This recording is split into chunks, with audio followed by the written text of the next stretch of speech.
Yan, ito yung dalawa natin na estudyante.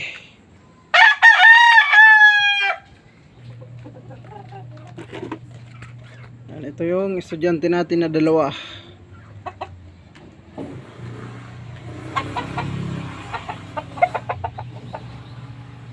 Panglaban natin sa Malanday. Kinikiping ko na siya.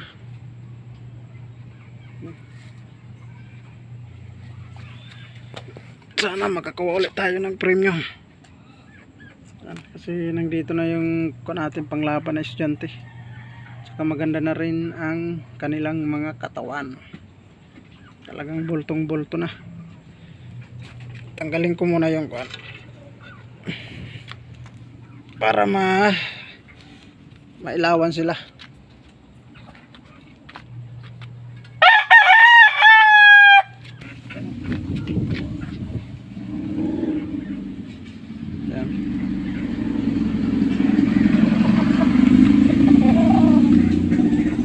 Gandang manok yan, mga brothers.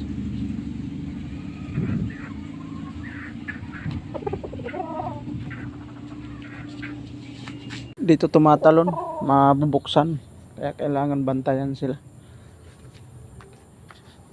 Ganon din tong isa dito, naangat to, kaya kailangan ko rin bantayan para hindi sila makatalon pataas. Binabantay-bantayan ko lang sila dahil ang laban nila sa 27 sa Malanday 2H. Dapat maaga pa tayo makapunta doon, mga Katri Brothers, dahil napakaraming maglalaban sa Malanday nitong 27. Kailangan maka-reserve na tayo doon. Sa gusto maglaban sa 27 sa Malanday, doon na lang tayo magkita-kita. At saka linagyan ko na rin ng kunting pakpak ng mais para makakrokalahe siya. Yan. Tsaka pinailawan ko na pala sila. Yan. Yan, may mga ilaw na sila ngayon. Yan, ito naman yung isa. Yan. Relax lang yung kuha niya, oh. Itsura niya. Yan.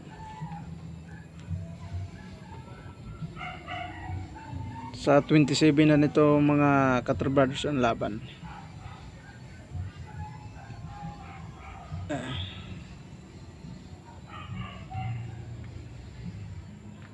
Sana makalusot pa rin sila, mga Katri Brothers, sa paglaban natin sa pangalawa nilang laban. Sa mga 2 hits lang tayo nagsasali, mga Katri Brothers, para naman kahit paano makachamba ulit tayo ng premyo. Sana swertein tayo, mga Katri Brothers. Thank you so much sa inyo dyan lahat. God bless.